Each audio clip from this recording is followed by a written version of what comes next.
Hey guys, welcome back. I'm Bryan, and this is Pick Bryan's Brain. First of all, I want to start right off the bat and apologize for last week's Facebook Live event. You can thank Comcast. I'm sure a lot of you who have Comcast can definitely relate that they are very unreliable in providing the service that you contractually enter into. The one thing that they're definitely reliable about is sending you the bill regardless. So again, sorry about the interruption last week. We seem to have an ongoing issue here with our internet, and has nothing to do with our equipment, has everything to do with the internet provider. All right, now that I've been able to vent a little bit my frustration, let's get right back at it. Now what I'm going to do, if you don't mind, is I'm going to pick up where I left off last time. And last time I answered a few questions, one from Philip, and went into a little bit of a recap here, went into why his Cane Corso stares at him. We talked about how staring comes in two forms: observation and influence, trying to influence. One thing I didn't put out in that last one, Philip, I'm going to go ahead and say this week, is know this: the more submissive the animal is, submissive animals direct more of their attention to dominant animals than vice versa. They do a lot of observing, have to be able to gauge what kind of signal might be headed their way from something more dominant. So again, don't worry about it. This is just a young pup looking at you, trying to find out what kind of signal you're sending. It's definitely not a challenge at this point. Could turn into it, but from what you showed me on those videos, I wouldn't take that as anything that I'm going to be concerned with at this time if that were my particular dog and my family. Okay, then I moved on to answer a question from Sandra. And Sandra has a particular issue in which she has 3 male dogs, all roughly the same size, same age, and pretty darn close to the same temperament. And of course, what's happening? They're getting into fights out in the wild, which we come forward from the wild back into our domestic dogs. And there's a condition known as the principle of resemblance. In other words, when you resemble me, I look at you, you look at me, I'm looking across the way, I see you, you look about the same size, same power, same gender, same mindset. Well, you can all automatically, you take on the appearance or the perception from my point of view as a possible opponent, as a competitor. So every time issues arise at the home, whether it be she claims that she has 3 acres that they run on, but they're also inside the house, any sort of competitive scenario could end up in a fight. Meaning it could just simply be who goes out the back door first, who finds the dead bird out in the field, who wants to, out of 9,000 sticks, I want to fight you over that one. Anytime we have a P of R situation, principle of resemblance, the likelihood of a sustained, peaceful engagement, or what we would call, the word I'm trying to come up with here is compatibility, is not likely. There's just too many opportunities for fights to happen. And again, I get it. You provide them with, I'm sure, with individual toys.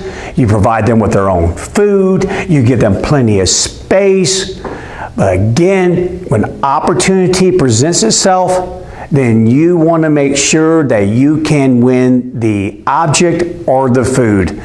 And anytime someone comes to me with a P of R situation, in many cases, unfortunately, the only way to really solve it is separation.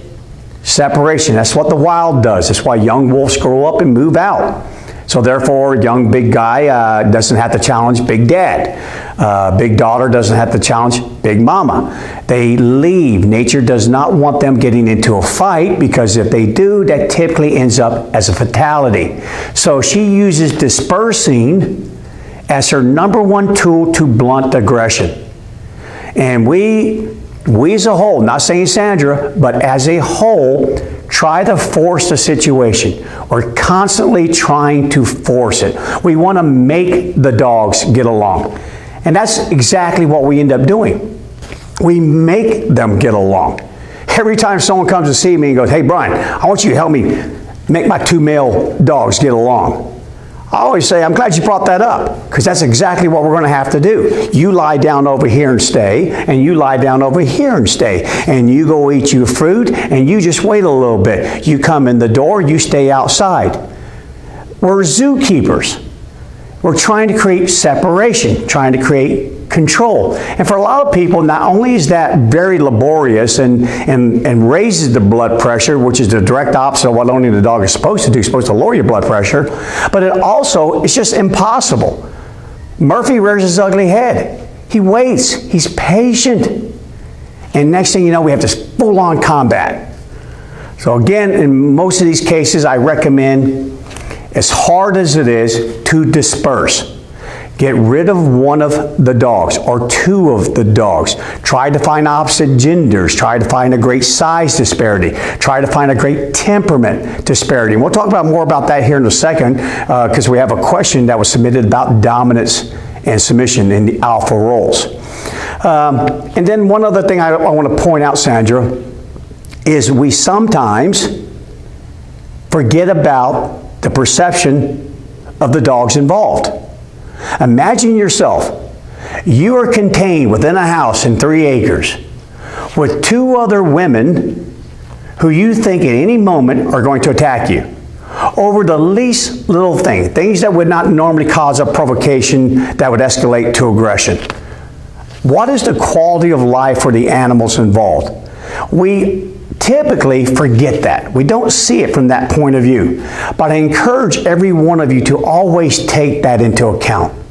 What's it like to be them? Not what it's like to be us.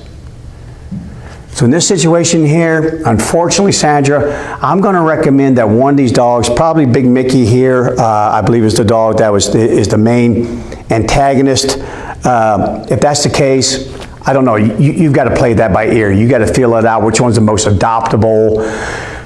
It's tough. That's why I have a chapter in one of my books called Difficult Decisions. Sometimes we have to. Nature never thinks about the one, she thinks about the many. Always the many. And take it in yourself. What is your quality of life? What are the safety issues involved? And what is the quality of life for the 3 dogs? All right, Sandra.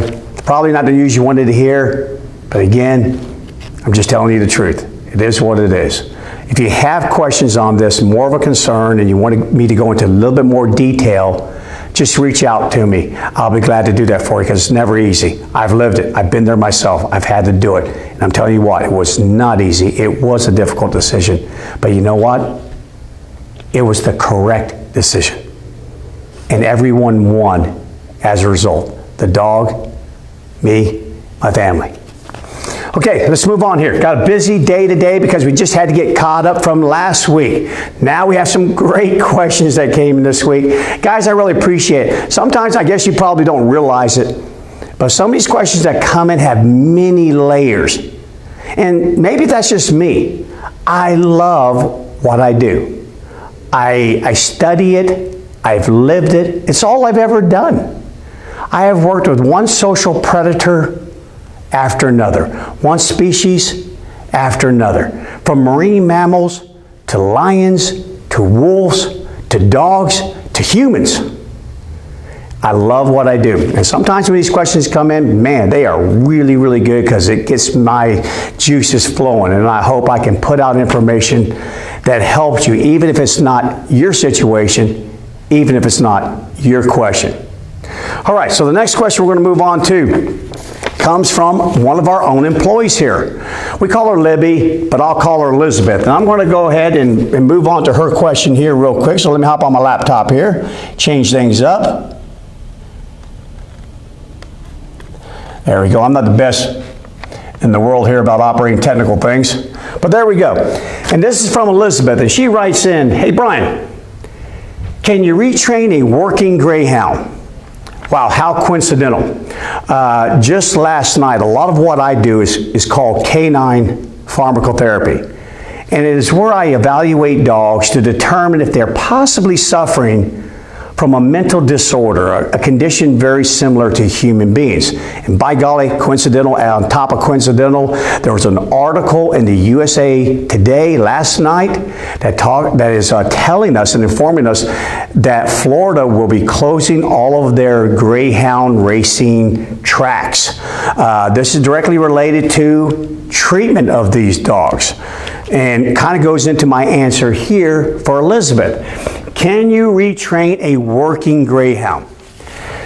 Well, I always tell people, if there's blood and oxygen coursing through that brain, well, you can always modify it. You can.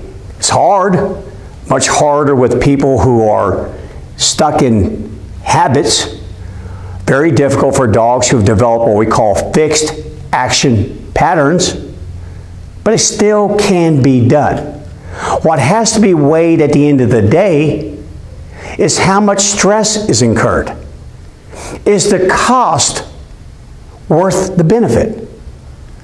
Now, a little background for those of you who don't know very much about greyhounds. These are animals, and again, I am not pointing fingers. I'm just telling you what I know. And here's my experience with working greyhounds. This is an animal that is reared from a young age, imprinted to do one thing: run. Chase a mechanized prey item, something that looks a lot like a rabbit, and run as fast as I can while I'm strapped into a harness or out of a harness. That's what I'm supposed to do.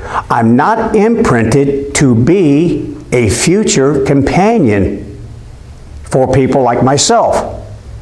Therefore, they do not typically receive what we'd call the relevant socialization to people, to other dogs, or the relevant exposure to other things, motorcycles, cars, just being in stores, being out in the public areas. They're not exposed that way like companion dogs are or should be. And as a result, we later in life, when their service life has ended, or like the one I evaluated last night, his name is Archie, he didn't win enough races. So at some point someone said, get rid of him. He's not making me any money or anyone else any money. And that's what these animals are bred to do. They serve at the pleasure of humans. And as soon as the races are completed at that particular track, loaded up in trailers and taken to other tracks where they race there. And that's their life for the most part, until their service life ends, and then all of a sudden here comes a wonderful human being who wants to take this animal into their home. And again, I never say absolutes. I will say typically you have an animal who comes into a home and just wasn't prepared for that in any sort of way, shape, form, or fashion whatsoever. And now you have an animal who doesn't understand all of the signals that humans typically give to their young dogs. They don't understand commands like sit. And definitely not come to me when I call you. That is completely and utterly counterproductive to going that way, away from you, as fast as you possibly can. Plus their genetics, which helps them and predisposes them for the learning and the adaptive responses that they have to develop later in life, were never channeled in that direction. For instance, like a herding dog. Hey, I gotta get these sheep over here next to those sheep, and I gotta get the whole crowd of sheep over here in this corral next to the guy holding the fence open. Kind of reflecting a little bit of that movie Babe. But I've seen actual working border collies and stock dogs. It's amazing what they do. But from a genetic standpoint, and from our morphing them and us dabbling a little bit in their architecture, from both a biological and a psychological point, we've created an animal that we nurtured certain traits. And because of that, they make wonderful pets for obedience and other sports like fly ball and rally and dog agility and you name it. It goes on and on. They don't make great dogs, however, for people who do not have the time to do those sports or to have the ability to get that energy out of their dog. But back to our greyhounds, again, they were not bred to be a family pet. So again, we're working against the grain. But they can be trained. It's just that with them, you're typically starting with an older dog, already usually 5, 6, 7, 8 years of age. And now habits that have formed are extremely difficult to make those habits go away. I know we've all heard the saying, you can't teach an old dog new tricks. I'm kind of getting to be one of those old dogs myself, and it's getting really difficult to teach me new tricks. So I can relate to that. When you have done a certain job, a certain task, week in, week out, for years, you're going to fall prey into what we would call and develop a biological reflex to given stimulus and triggers. Hence why most greyhound adopters will report, yeah, they're fine when they see some other people and some other dogs, as long as they're not tiny. As long as they're not like a little Yorkie, or a little Bichon, or a little white toy poodle. Now all of a sudden we have full-on aggression, full-on predatory aggression.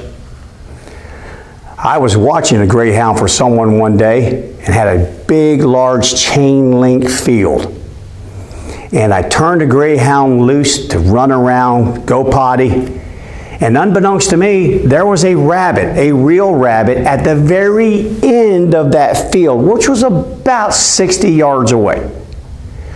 That greyhound took off. And I am telling you, for a minute there, I was, wow. That's amazing how fast they can go. But here's the problem.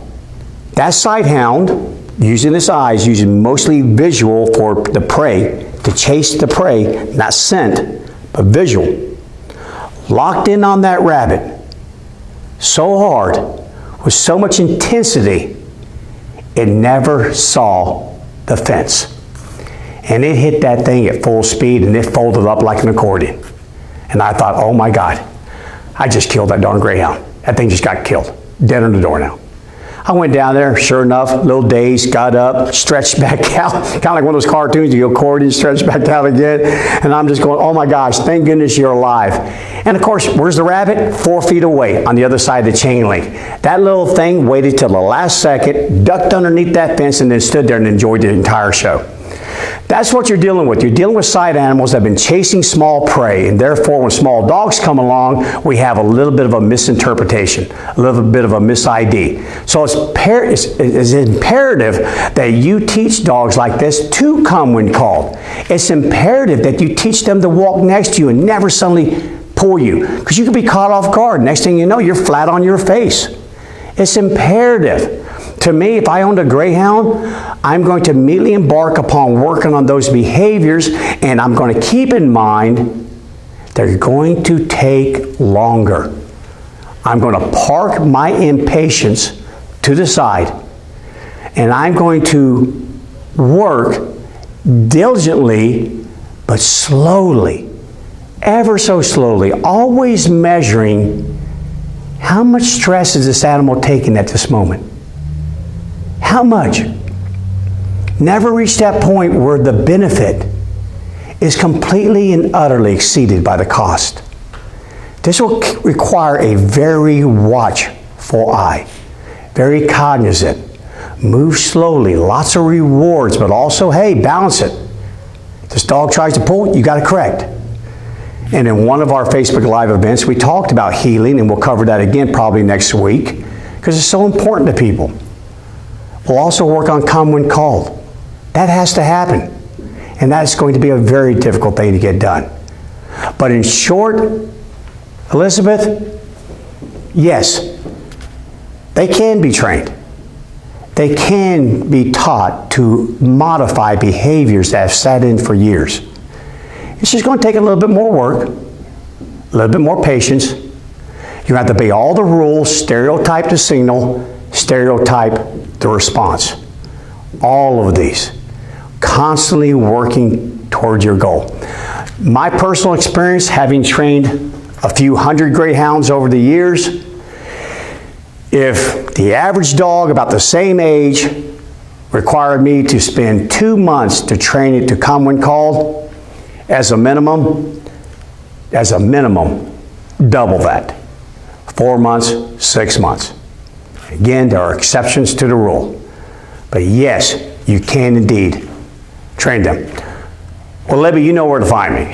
So therefore, you have any more questions on this, or if anyone out there has more questions about greyhounds and training them, or would like me to elaborate later on, or to you personally, about the methods that I would use, timing sequences and so forth, let me know. It's what I'm here for. I'll be glad to help out in any way that I can. All right, guys, let's move on to the next question. So let me hop over here, get out of this one, and let's head over here to a question from Nick. Now, Nick, let me go ahead and get this up here all the way on the screen here. Nick asks, any tips for going from kibble to a raw diet for 11-month-old GSP? Now, for those of you who don't know that, that is typically a little acronym there for German Short-Haired Pointer. German Short-Haired Pointer, Weimaraner mix. Any tips for that? Well, a couple things with that, Nick. One, why? I don't know why you're choosing to do this. Today's kibble is so good.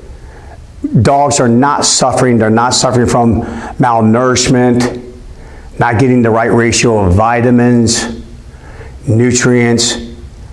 Dog food today is really, really good. In fact, it's almost too good. And a lot of it is simply going into your grass or at the local park, and then into a bag and hopefully into a disposal. But I want you to think about why you're doing this. I don't see really the need for any dog to be on a raw diet. And here's why. One, will they get the nutrients needed in a raw diet? Not necessarily. Remember the chicken that you buy at the store? Or the steaks that you buy, or the meat? Most of this has had the fat trimmed away from it. And in that fat is vital nutrients. Not just protein, but fat and other nutrients that are vital to sustain your dog. Even wolves, who are primarily meat eaters, will typically, on a large animal, large herbivore that they brought down, will go after the rumen area, the offal, the intestines, the stomach. Those are the areas that they devour first. Kind of like getting a salad with your meal. They need those nutrients. They supply energy and sustained energy. Many raw diets do not, because we have simply stripped away the hide, the skin, the fat, cartilage, other areas of the animal's body that can provide super nutrition for your dog. So give it some thought. That kibble is going to be better than most raw diets that I know of. Now, that being said, there are packaged raw diets, in which the manufacturer of the raw diet has taken what I said into account. They have added in that fat. They've added in some organs into it, and not just the hocks and the thighs and things of that sort. They've taken all of this into account. So if you want to go to a raw diet that is produced by a manufacturer, then go for it. You have my blessings on that. I'd much rather you do that than simply go buy some hamburger meat and some chicken and feed it to your dog.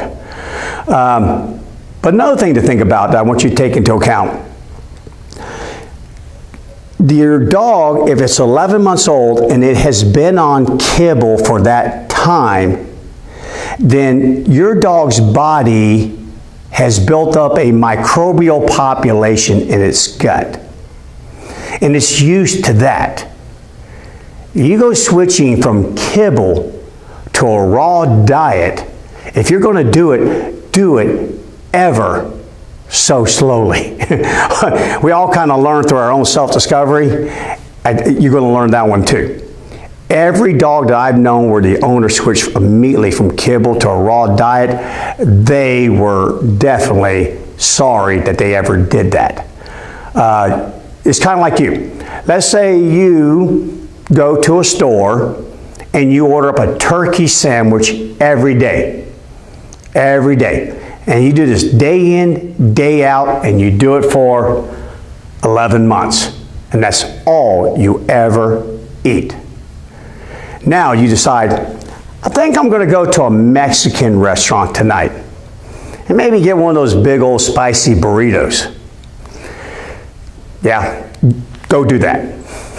Go do that. I've always said life is the master teacher. However, sometimes her fees are pretty high. Your microbial population in your own gut will be adjusted and maintained to absorb and digest turkey sandwiches. And as soon as something foreign comes in there, it's not going to be ready for it. So again, Nick, you have my blessings if it's packaged, but go slow, very, very slow when you do this. Take your time, meaning, for example, 11-month-old GSP Weimaraner, I probably imagine anywhere from 4 to 6 cups of kibble a day, depending on the energy output of this dog. If I'm going with manufactured raw, read the instructions on it. It does come in, meaning 4 ounces of that equals a full 8 ounces of kibble. Do your proper ratio, but I'm going to go at the most of about a 70-30, 70-30 kibble to raw diet for about 3 days. Then I'm going to go 50-50 for about 3 more days. And then I'm going to switch around 30-70 and then finally straight on to the raw. Give it about 2 weeks. You should be good to go, brother. No problem at all. All right, any other questions that you guys have out there about raw diets and why they are popular for a lot of people and why they want to go that route versus kibble, or how to do it, or how to go in the direct opposite from a raw diet back to kibble? That's usually what most people do. They go down that raw diet, but then they start finding out, wow, that's expensive. Heck, a 35-pound bag of dog food will run you $80 in most places, but that's the same equivalent of nutrition and raw will be double that price in most places. So a lot of people who go off on the raw just for economic reasons will find themselves going right back to that kibble.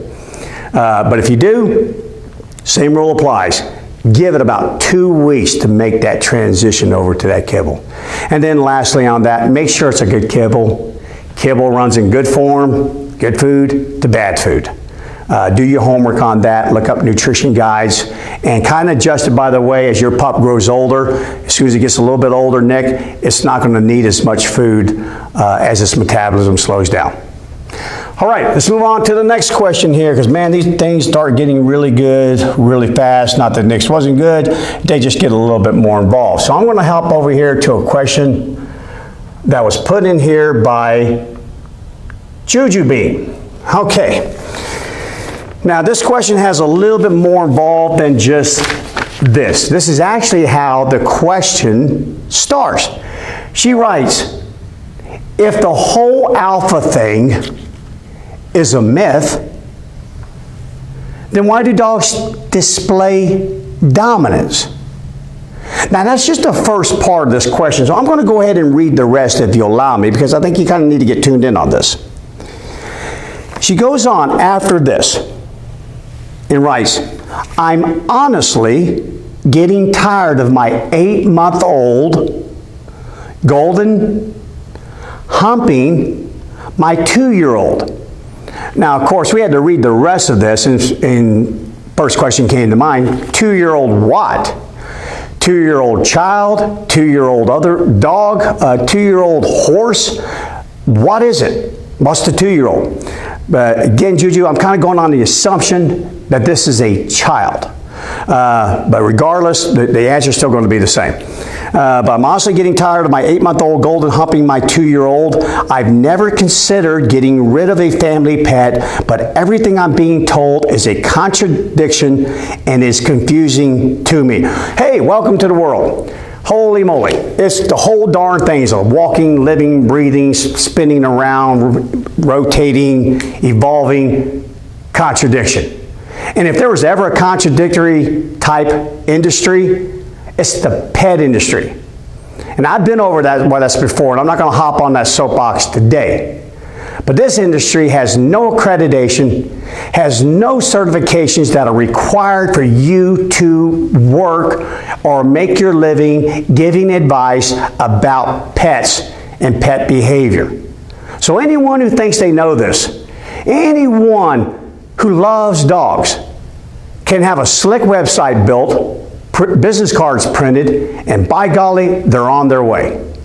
Not to mention the fact that when research is done, it's extremely limited. The conditions in which the research is completed or performed, these are very controlled conditions. And therefore, it doesn't always fit with field conditions, real life conditions. Also, it has human bias all over it.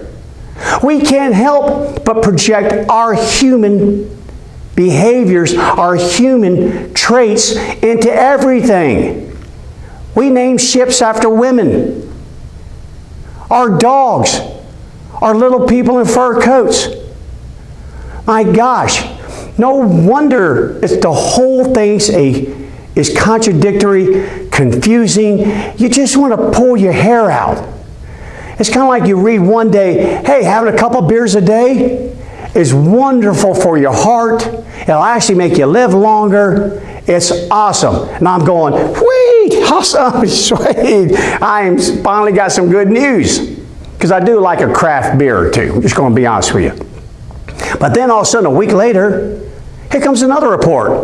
Oh, beer's terrible. Don't drink it. It will be horrible for your liver, and it's been shown to cause cancer.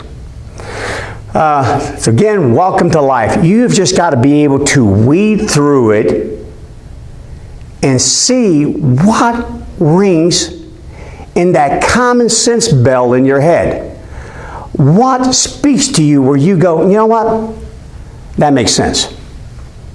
I don't care what the report says. That makes sense. We were all born with it. That's why they call it common sense.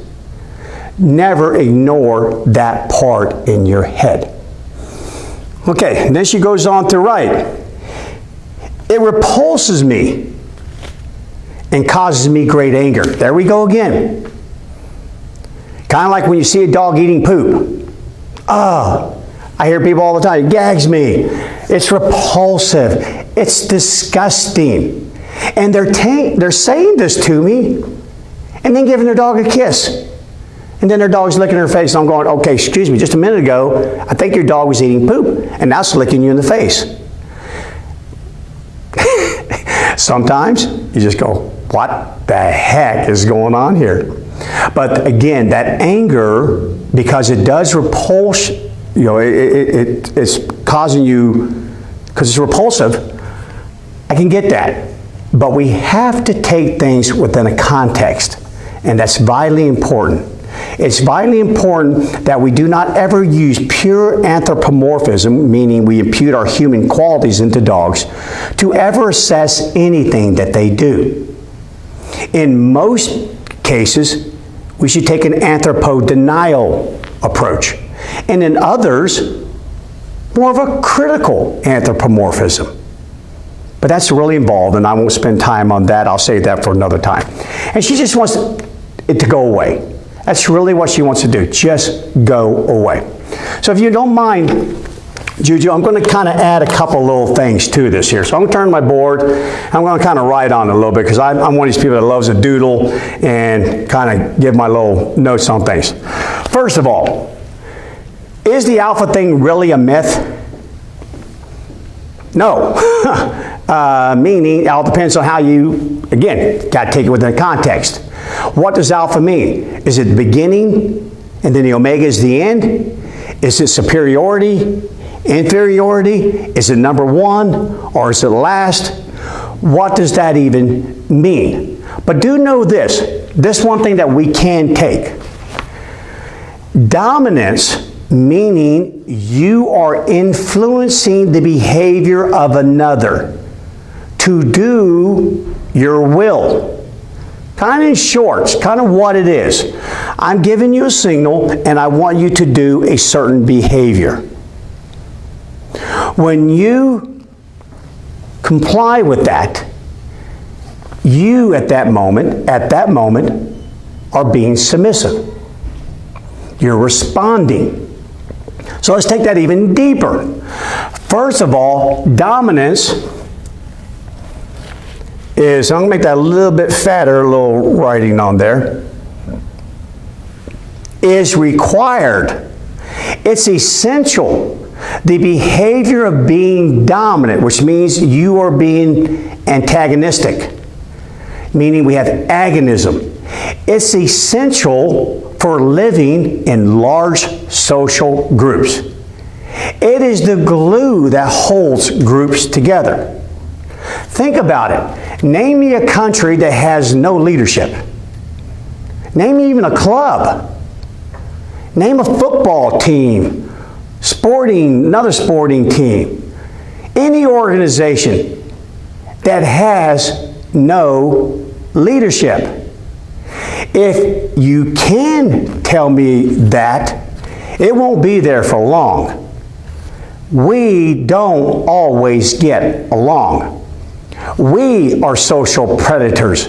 Wolves are social predators. Dogs are social predators. And that means we are all governed by the law of limited resources. We, by nature, are competitive. Name me a board game that isn't about competition, win or lose. Name me a sporting event. Name me any darn thing. It's about, I want it, you don't have it. Around our house, we have like 50 million bin bones and other bones, these little hollow out bones with stuff stuffed in the middle of them. All the dogs love them. But you know what? We have a little pup right now that's 5 months old, and he's tethered. Everywhere we go, he's tethered. Because we're still working a little bit on housebreaking with him, and also just behavior in the home as a general. But he's got one of these shin bones, loves it, chewing on it, but stands up for 1 second and moves 1 foot away, and immediately our cattle dog, who's 4 years old, takes it. Now, he takes it back to a pile in which there are like 5 other shin bones. Did he need that shin bone? No. He just didn't want him to have it. He's competitive. They're all competitive. So that's why there must be dominance and submission. There must be. We're competitive. Someone has to keep competitors under control so they don't end up killing one another. It's essential for living in large groups. It's also important to know that dominance, the way it's supposed to work, is it's supposed to maintain social order from the top down. From the top down. Submission reinforces it from the bottom up. And it's not a trait. Dominance is never an individual trait. It is nothing more than a reflection of an asymmetrical and dynamic relationship between two individuals, and it can vary over time and in a context. Dominance is not an individual trait. When we say that dog is a dominant dog, you can't say that unless it is dominating at that moment other dogs or other people. Simply, when nature created mammals, again, us humans, dogs, and wolves, she created what's called an evolutionary stable strategy. And what's stable about it? Two versions of them. Some are born with the capability of being dominant, meaning they're more secure. They're typically bigger, stronger, faster, more determined. They're just born like that. I'm sure you've met people like that. And then others are born not like that. They're not confrontational. They're a little bit insecure, usually a little weaker in stature, just not as confident, and they give way. She had to do that. She had to. So she created these and S's, so to speak, but not as individuals. You're just capable of being that. But know this, in a wolf pack of 10 wolves, 9, who we could probably classify as most of the time, is submissive, sometimes dominates number 10. So it's always found within a context, and it varies from time to time. Our 4-year-old cattle dog, who will take that little shin bone from our 5-month-old Siberian Husky, is the exact same dog that I've got a video of lying on his back, allowing the other pup to be on top of him, pinning him to the ground by his neck. He does that. He allows it, because at that moment, he's playing the role of submissive. But then when he gets carried a little bit too far, he suddenly shoots up off that ground and attacks. And now flips that scale back to dominant. And that same cattle dog comes to work with me a lot, and he goes out here in daycare, and by golly, we call it white tail rising. He's got a white tail, and up it goes, and immediately he's in timeout in 5 minutes. He never gets to play for the whole day. He rules daycare.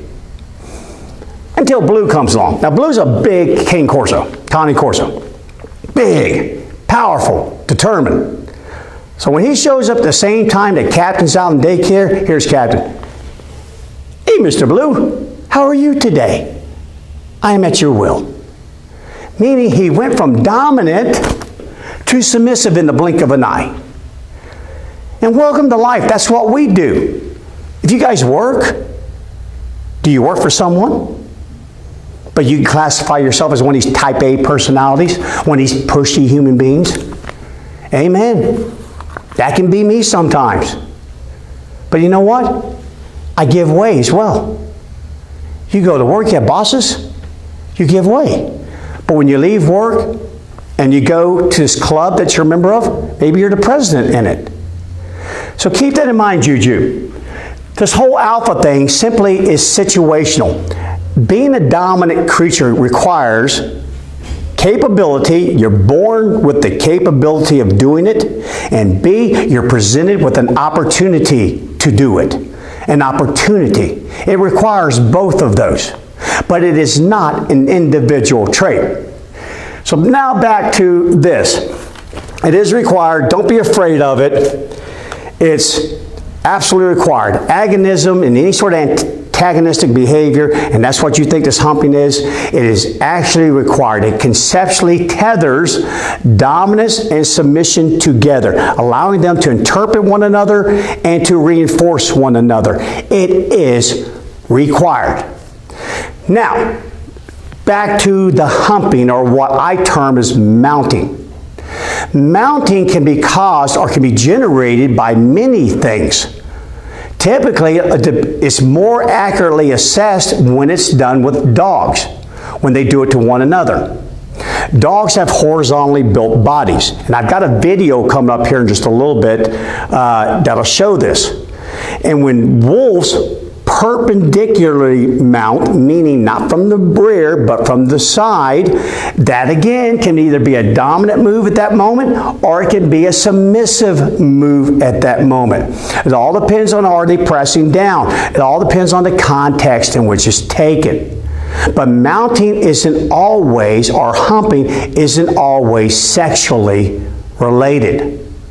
And hence, there comes the repulsion. There comes the, oh my gosh, oh my gosh. funny little joke on that. I had a lady come view daycare one day, and we don't allow any sort of mounting or humping. But right then, one dog climbs on top of the other one, and before the animal care attendant could stop that behavior, the client saw it. And she asked me, she turns to me and says, do you allow that here? And I was just in one of those funny moods that day, at least it was funny to me. And I sarcastically and just kind of chiding her and playing with her, I turned to her and I go, well, it costs extra. And she looked at me for a second, and then she looked back at the dog, she goes, how much? So, again, welcome to a funny world out there, guys. But in this case here, here's what you do.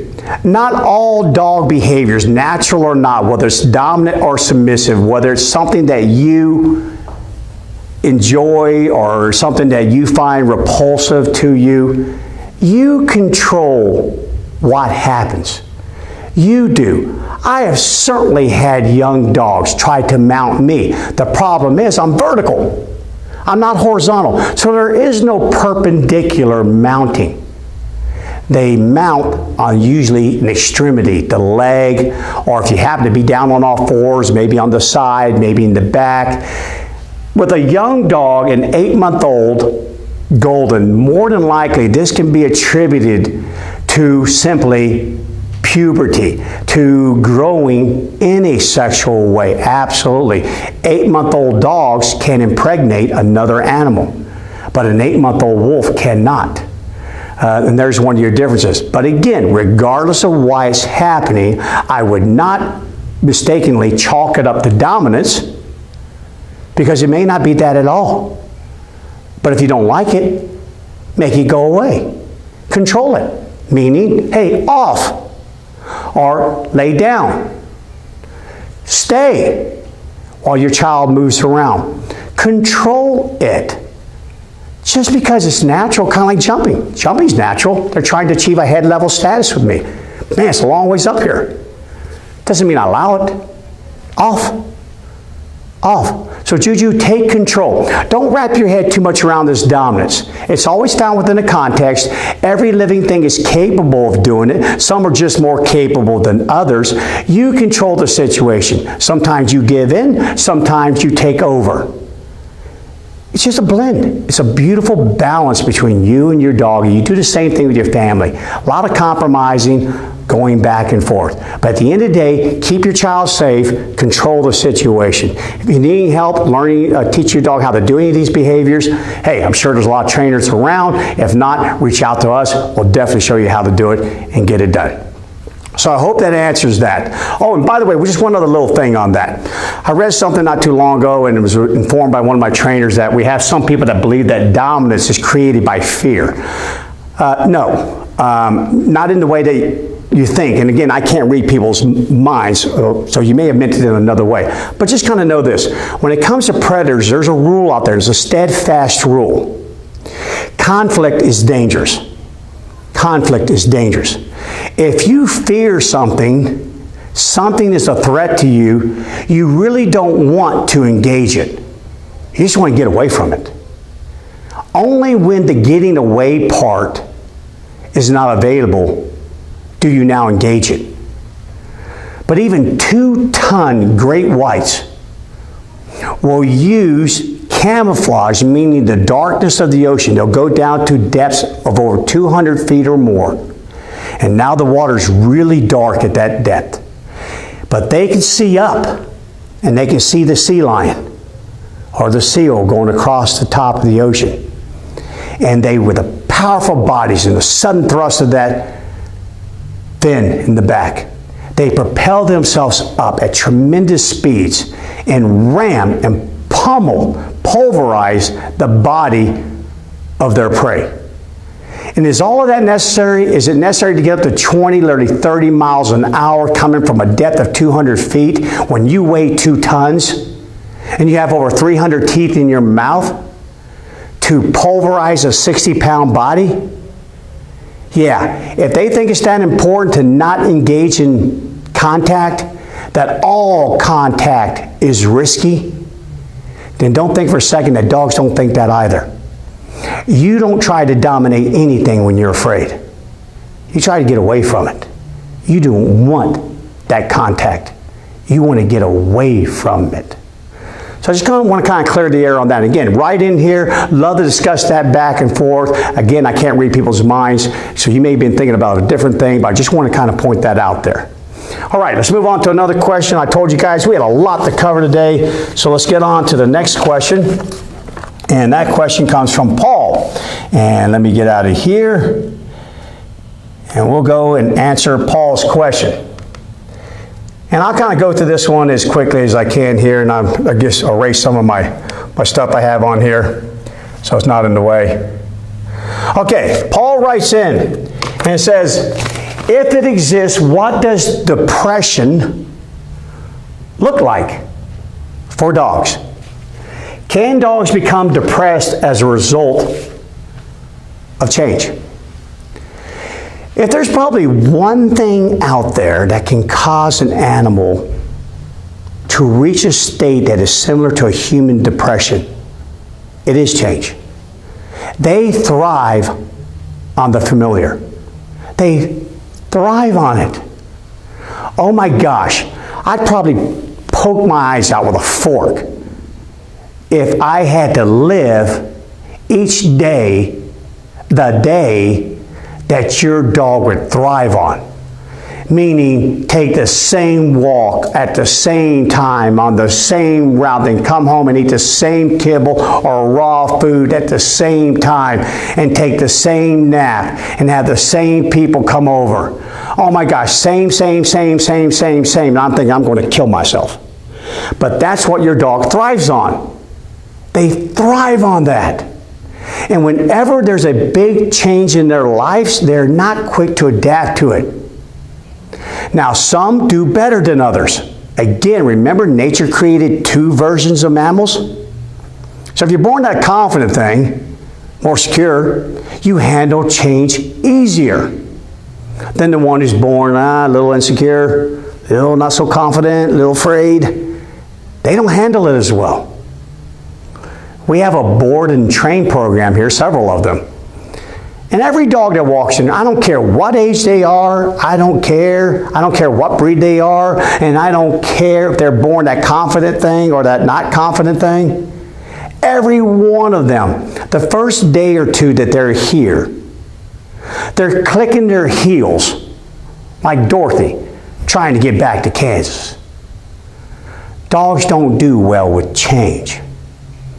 So therefore, it can lead to a state. But know this, Paul.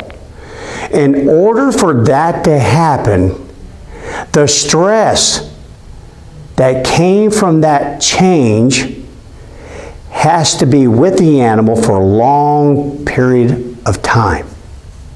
When animals are affected quickly and move into states like PTSD, post-traumatic stress, and they become fearful of certain triggers, those are usually, there's a faster onset for those because they're typically related to a very traumatic event. Something that threw them into a fight or flight state, deep into it, or they thought for sure they were going to die. But change, as in you right here, Paul goes on to ask, change such as in a schedule, change as in an activity level, usually that won't create what we would think of from a human standpoint, an animal who is suffering from depression. They may be a little gloomy for a little while, but they adjust. Those same dogs clicking their heels trying to get back to Kansas, they're ready to rock and roll here in about 3 days. And by 2 weeks, you're going, I can't wait for us to get back to Kansas, because now the dog thinks it owns the darn place. That's how comfortable they become. Typically, when the dogs do suffer from depression or something similar to that, it's because they've been dealing with pathological stress, long-term stress. And that has created a biological reaction in their bodies, a steady, consistent, persistent dripping of corticosteroids in their body, which then attacks the GI system and then finally attacks the neurotransmitters and leads to a damaging and a depletion of brain cells and the following neurotransmitter that brain cells use to communicate, such as serotonin, dopamine, and norepinephrine. It happens over time. It does the same thing with human beings. The physiological stress response is non-specific. It doesn't matter if you're a dog or a human. The only difference in the two is humans have the ability to use reasoning to temper some of their responses to triggers. Dogs do not. But over a period of time, it does damage the brain. It kills brain cells, it damages them, and then the brain reacts, and we have a sudden drop in mood-controlling neurotransmitters.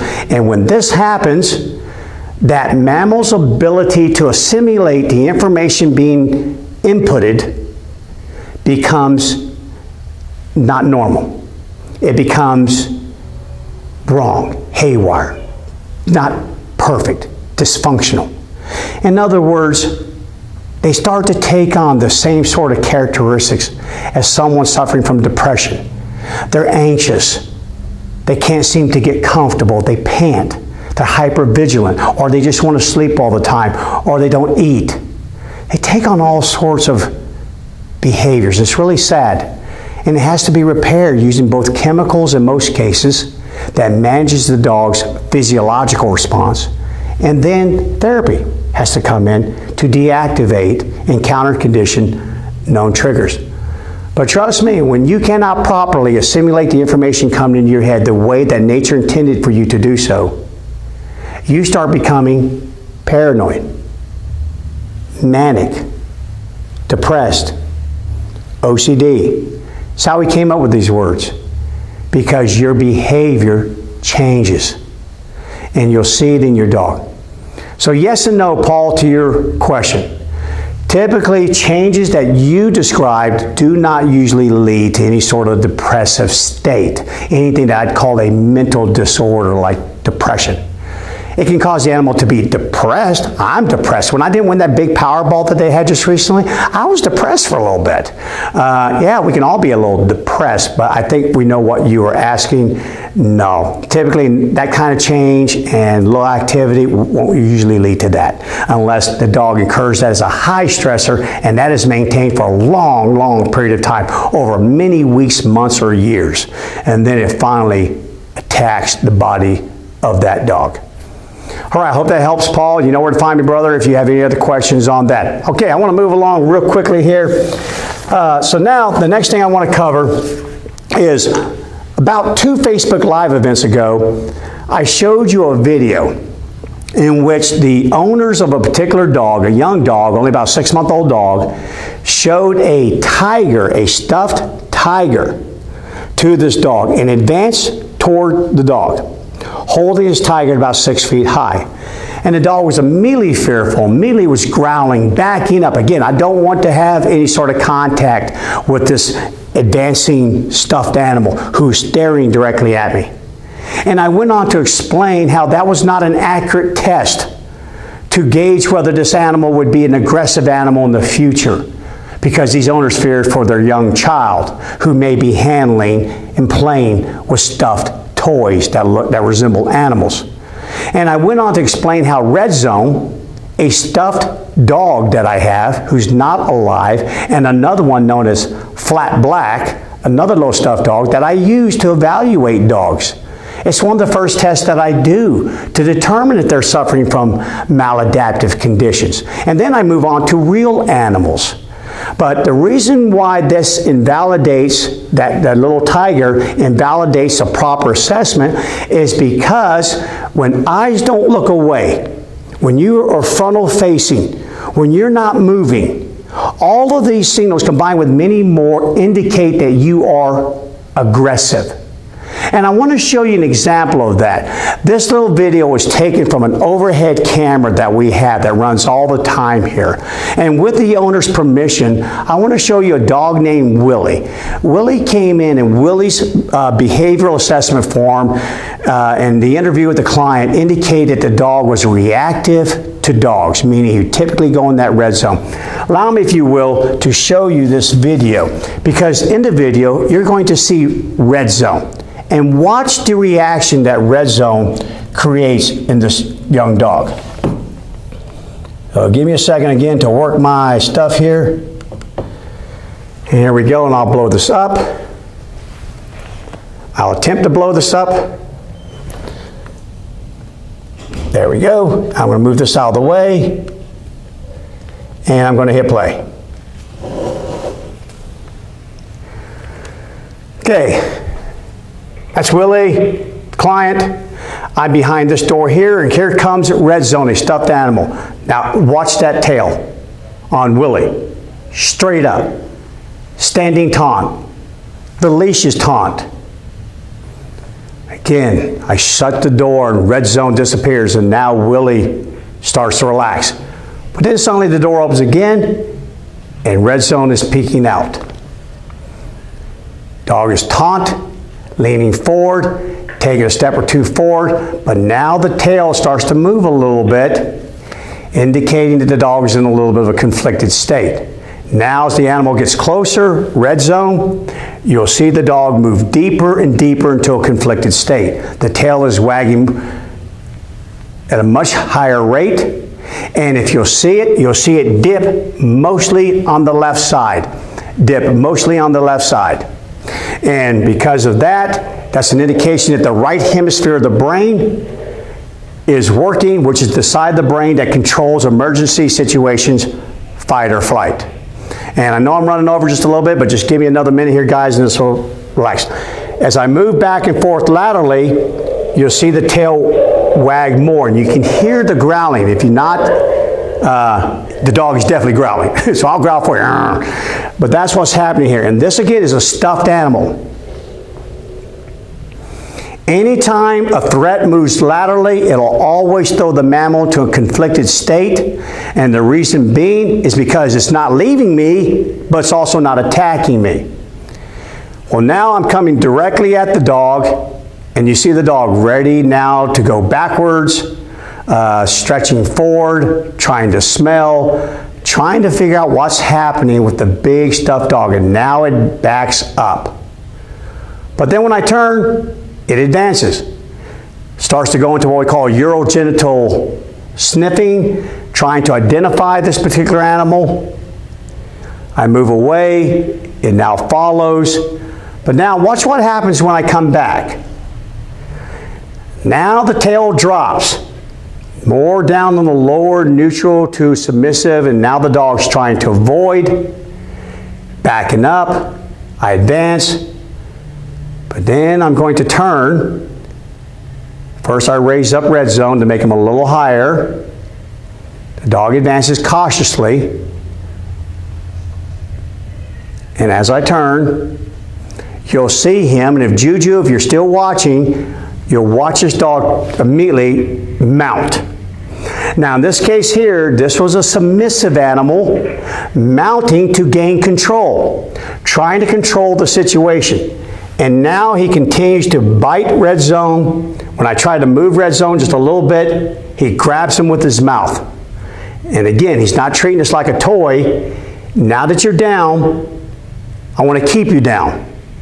This is the same thing when dogs attack people as they're leaving a residence, as they're stepping out of a situation. Now all of a sudden they attack them from the back. It's a finality. It's bringing closure to a situation. And that's what Willie was trying to do there. So again, if this is what a stuffed animal can do, you can't just use that to gauge what this particular dog will do in the future. Right after this video, I brought out several live dogs of various sizes, temperaments, confident, not confident. Use those. And again, much thorough interviewing, forms that have to be filled out, you name it. You have to do all of that to really come to an accurate assessment. So again, that was part of our Save the Dog, Euthanize the Human type segment there. I just wanted to show you what happens sometimes when you use stuffed animals, how they can perceive them to be real. And this is a real thing here. And again, taken in the context that it was, with me advancing with the dog very slowly, the stuffed animal sent the dog into a flight type mode, but it was on the leash and it couldn't go away, it couldn't run away, so therefore it chose to advance. And guys, this is what happens. You've got to be able to take everything within a context. Okay, I know we're running out of time here, so I just want to kind of close up. I need your help here. I've been really, over the last couple of weeks, digging really deep into what I perceive to be, and apparently not just myself, but the United States of America to perceive as a growing problem, something that has become very problematic. And the title of this little segment, and I'm going to make sure I cover that first thing during our next Facebook Live next week, is titled Service Dog or Fraud. Now, I've trained service dogs, and I did it for children with muscular dystrophy, and I've done it for people who needed mobility, stability. I have trainers working for me that have trained many service dogs. I love what a dog can do for a human being. But I also know human beings. And there's a lot of people masquerading around right now that don't have the least bit of a disability. They're simply taking advantage of a system that never saw this coming. Never dreamed that this would be taken advantage of. But they're buying service dog vests for their dogs, having IDs made. And what they're doing, and they're doing this so they can simply have Fido with them everywhere they go. You know who I'm talking about. You've seen it. And so has the governor of Minnesota, the governor of Arizona, and several others. They've seen these supposed service dogs hiking their legs on the produce in grocery stores, humping their owners. There was an article in USA Today 2 days ago that talked about a man who climbed on board a Delta flight and sat in dog feces that was left all over the cabin by the supposed service dog that had been on that flight. I personally was almost bitten by a fraudulent service dog. And hence why there are several bills in the House that are trying to put control on this, making everything from an A to a D misdemeanor if you fraudulently claim that your dog is a service dog.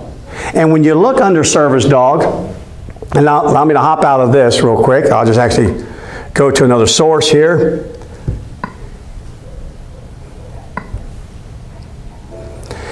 When you go to the ADA, under U.S. Department of Justice, and go to the American Disabilities Act, it is defined what a service dog is. Service animals are defined as dogs that are individually trained to do work or perform tasks for people with disabilities.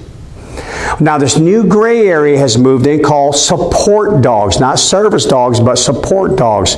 And these are viable. They're real. They're for people with PTSD, real disabilities. But again, there's a growing number of people who have taken advantage of the system to be able to take Fido with them to the movies, out to their dinner, on planes, everywhere. And people are being attacked, children are being attacked, and people who really need a service dog, really must have one, are now being treated with a kind of out the corner of my eye type attitude. Like, is that real? Yeah. They're kind of getting shunned and pushed back a little bit. Guys, I would love your opinions. I would love for you to give me some personal feedback on this, or something I can share public. It's called public feedback. I really want to delve a little bit deeper in this, because I'm really running in my head here trying to come up with a solution for this. Something that I can contribute, something that I can write to the ADA, something that we can present to the Congress and have this country look at it. How can we figure this out? Because aggression is what I do more than anything else. It's what I write about. It's what I do on a daily basis. And this is becoming a problem. We are taking untrained animals And we are placing innocent children, innocent adults in harm's way because of someone's selfish attitude concerning their dog. It's a problem, guys. Real service dogs don't deserve this, and neither do the people who have real disabilities.